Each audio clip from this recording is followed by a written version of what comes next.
Ora, boa noite. Eu já aprendi que ando a respirar pouco e que estou na crise de meia-idade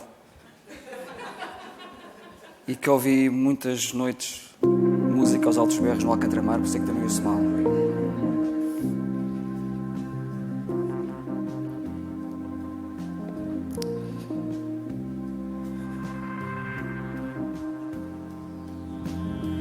Bem, para quem não me conhece, eu sou o João e hoje venho aqui falar um pouco de mim e das minhas experiências.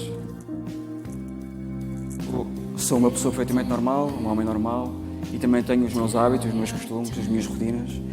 E uma delas é acordar cedo de manhã. Quando acordo cedo de manhã, preparo o meu pequeno almoço e ligo a televisão para ver as notícias no CMTV, na SIC Notícias. Norma, também acedo a sites para ver a bolsa, para ver o dinheiro que eu tinha ganho que soubesse investir na bolsa. Mas hoje foi um dia diferente. Acordei também, por isso é que estou aqui, mas não liguei a televisão. Optei por ligar o computador, ligar o ChatGPT, dizer-lhe bom dia, porque nós nunca sabemos, o Doomsday um dia virá aí, e perguntar-lhe, pedir-lhe para ele dar boas justificações para eu não estar aqui hoje. E vou-vos ler aqui algumas que ele me deu, clássicas, que é: acho que estou a incubar alguma coisa, portanto é muito eficaz em tempos pós-pandemia, acho que ninguém ia levar a mal, iam ficar pessoalmente satisfeitos por não estar aqui hoje. Depois a outra é que precisava de um dia de pausa na minha saúde mental, portanto, ironicamente, a desculpa mais adequada para não estar aqui hoje no Festival Mental. A outra é que eu já tenho saúde mental a mais. Portanto, que eu sou tão equilibrado emocionalmente que até o Dalai Lama me pede conselhos. A outra é ir lá fazer o quê? Atrapalhar os outros com a minha estabilidade, medo de descobrir verdades inconvenientes, de perceber que afinal o meu burnout não é só um cansaço normal e que a minha característica específica, o meu tic, afinal até tem um nome clínico e vem no DSM-5. Mas depois disto, eu estou aqui. Confesso que pensei durante o dia se podia aplicar alguma destas desculpas, mas não o fiz. Quando o João Gata me convidou em fevereiro para eu estar aqui, eu pensei assim, disse que sim, aceitei.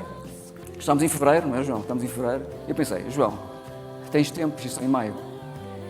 E a semana passada constatei duas coisas. Que o tempo passou, não tinha feito nada e que era gago. Ou seja, o que não facilita muito falar em público, e também me lembrou porque é que eu tantas vezes recusei falar em público. E por isso é que tenho aqui o tablet para me lembrar do texto que eu escrevi anteontem. Basicamente, também descobri que a respiração é muito importante para um gago. Eu ter feito, possivelmente, de terapia que me ajudasse a falar, a terapia da fala. Hoje levo daqui alguns bons ensinamentos, também irei aplicar. Mas este convite também foi uma demonstração de coragem da minha parte, de sair da minha zona de conforto. Portanto, e sair da zona de conforto, como nós sabemos, dói e custa. Portanto, é muito mais confortável ficarmos no sofá, não nos confrontarmos com os nossos medos, com os nossos receios. Muita gente que me conhece aqui, estão aqui algumas pessoas que estão a favor de estar aqui hoje, com a qual eu já agradeço, vem-me como uma pessoa sem problemas em falar ao público, mas realmente também não me conhecem muito, porque eu também não dou muito a conhecer. Até uma forma de eu fugir é também ser a pessoa que aparenta ser muito calma e ponderada e não ter problemas em falar ao público, mas na prática, devido à minha gaguez, essa é uma dificuldade que eu tenho. Mas na prática todos nós temos alguma dificuldade em falar, alguma dificuldade em nos expormos, e a minha seria esta, mas também há uma outra que tem a ver com a dificuldade que nós temos em expor os nossos receios e os nossos medos.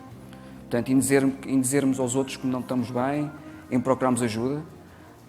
Por exemplo, se eu neste momento pedisse para olharem para a pessoa ao lado e lhes perguntassem se ela precisa de ajuda, vocês saberiam que tipo de ajuda é que estavam dispostos a dar? Se ela vos pedisse... É esta ajuda? se ela vos pedisse tempo para ficarem a ouvir o que ela tem para dizer, vocês teriam esse tempo disponível hoje? Sim? Às vezes basta um olhar, basta um gesto para dizer que nem tudo está bem. Eu, pessoalmente, eu escrevo muito no LinkedIn, escrevo muito no Instagram, é a minha zona de conforto, é o meu refúgio, porque lá eu não tenho que pensar muito. Eu lá posso apagar o que escrevi, posso repensar o que estou a escrever, posso mudar a narrativa por medo de ser cancelado ou ser mal interpretado, coisa que aqui eu não posso fazer. Por isso é que o meu refúgio é realmente nas redes sociais. Portanto, é lá onde eu tenho o meu público, é lá onde eu tenho o meu palco, é lá onde eu me exprimo com muita facilidade e é lá onde também procuro validação, que é muito importante. Validação. Se aquilo que eu escrevo, se aquilo que eu sinto, acolhe consenso. Eu pessoalmente não me preocupo muito em obter esse consenso. Eu penso que é por isso é que também estou aqui, porque normalmente escrevo sobre coisas que não são consensuais. Portanto, procuro sempre ver o outro lado da história, ver o outro lado da narrativa, procurar um pouco mais, com mais factos, procurar porque as coisas são assim e não são de uma outra forma. Como disse, a minha escrita é o meu lugar seguro, é onde eu me sinto bem, porque falar é diferente. Falar aqui exige presença, exige calma, ponderação, exige também não gaguejar, coisa que estou a conseguir até este momento, devido também aos exercícios de respiração. Mas é um risco para mim estar aqui. E por isso é que estar aqui hoje tem significado. Porque falar de saúde mental sem slogans, sem filtro, sem estratégia, sem marketing, exige mais do que coragem, exige também verdade. Como sabem, eu não sou psicólogo, não sou especialista em saúde mental, mas sou alguém que observa, alguém que escuta e que tenta perceber o que é que acontece quando paramos de fingir. Já passei por muitos cargos de responsabilidade, já estive no Estado, já estive por trás do Euro 2004, já fui responsável por trazer grandes marcas internacionais tanto para Portugal, mas é fora das reuniões que eu entendo melhor as pessoas. É nos corredores, é nos seus silêncios, naquilo que não dizem, naquilo que querem dizer. Eu tenho uma história que me mudou, talvez, grande parte da minha vida.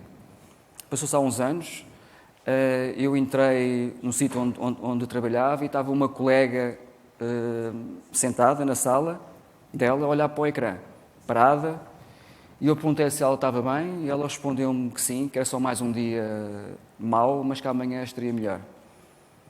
Nesse dia, no dia seguinte ela não veio, na semana seguinte também não apareceu e nós depois descobrimos que ela tinha colapsado. Portanto, tinha tido um esgotamento, o corpo e a mente não aguentaram mais e ela decidiu fazer uma pausa.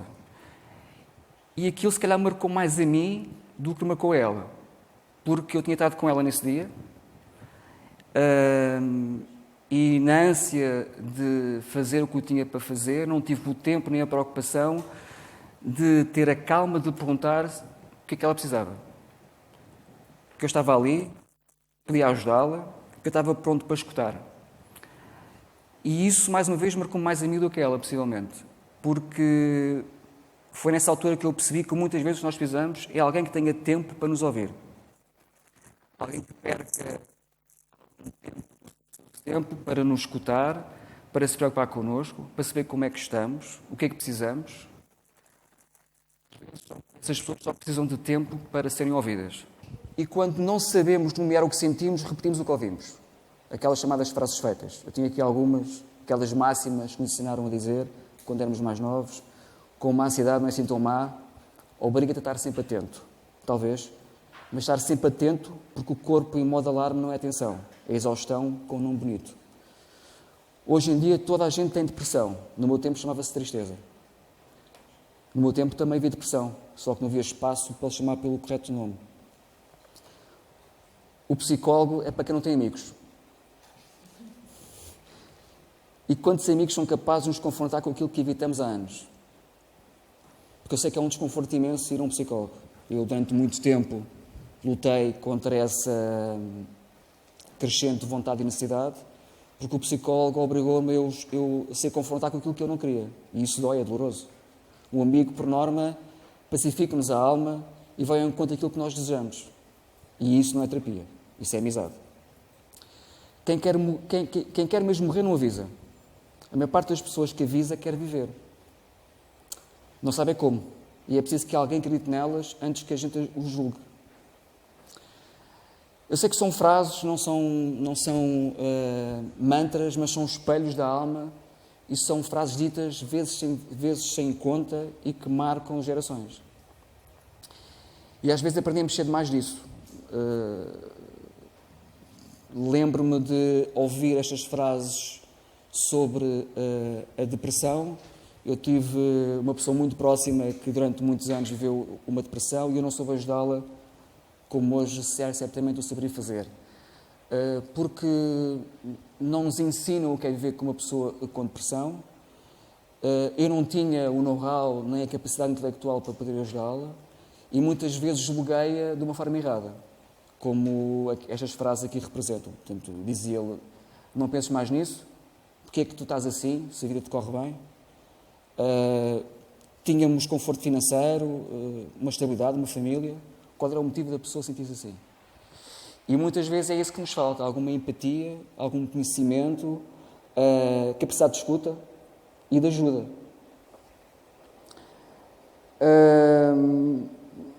Durante todo este tempo, os silêncios também me passavam ao lado. Era mais confortável para mim, como eu dei exemplo daquela minha colega, eu não questionar para não ser confrontado com o pedido de ajuda. Porque é doloroso para quem gosta perceber que não tem como ajudar. E ver a pessoa desmoronar-se e a pessoa a fugir-nos pelas mãos e nós não sabemos o que fazer. Perder alguém assim é doloroso. Seja alguém de uma relação muito pessoal, seja de alguém profissional. Portanto, eu também vivi essas duas dimensões da minha vida e isso obrigou-me a hoje ter uma maior capacidade de escuta. Eu antigamente era muito precipitado, ainda hoje sou, tenho um defeito terrível de interromper as pessoas. Tenho aqui uma colega que me alertou isso tantas vezes, que eu falava por cima dela, e hoje acho que tenho a maior capacidade de escuta e de ouvir. Isso é muito importante, também foi algo que também aprendi com ela. Mas o que é mais fundamental para mim é a capacidade extraordinária de ficar, de conseguir aceitar que os nossos amigos são pessoas diferentes de nós, vivências diferentes de nós, e nós temos de ter a capacidade de nos moldarmos ao pensamento deles, de não julgar, de aceitar e tentar ajudá-los daquilo que são as nossas maiores capacidades. E a minha neste momento é a escuta ativa e poder ajudar alguém. Porque o extraordinário muitas vezes é isto, é parar, ficar e ser presença. Porque o ordinário pode mesmo salvar a vida de alguém. O falar, parar e ouvir, acho que é isso que faz falta, não é as ferramentas, não é as newsletters que nós recebemos nos nossos locais de trabalho com lembretes para nós podermos respirar, não é atividades de relaxamento, quando logo a seguir vamos ter uma reunião extremamente intensa.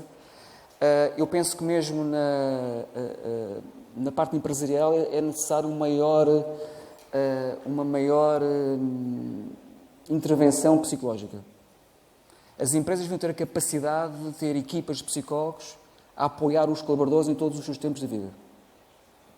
Acho que seria importante que isso existisse.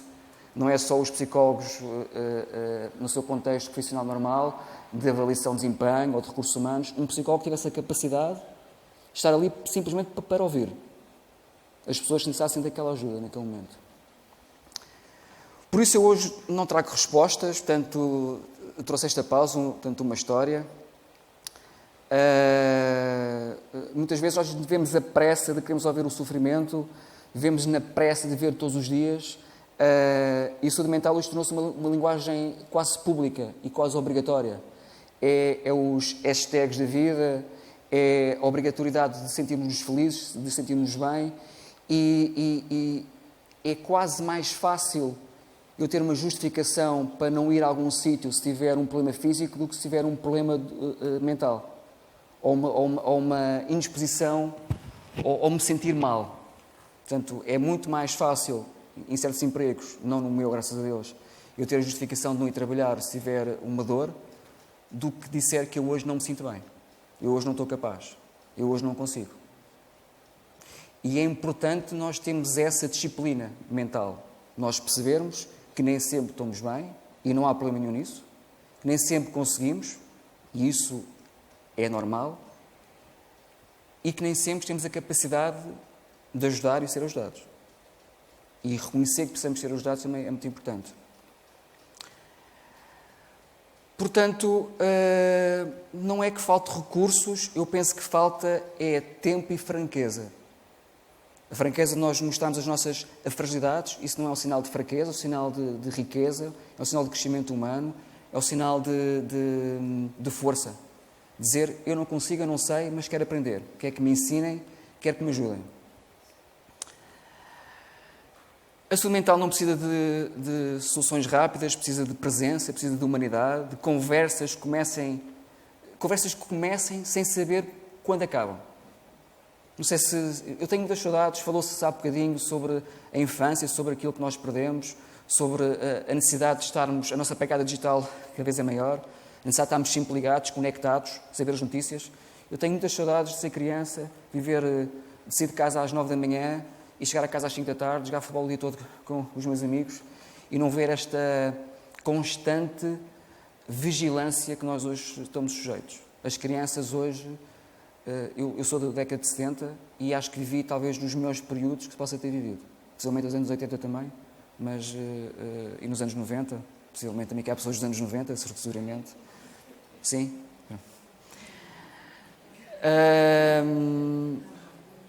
E pronto.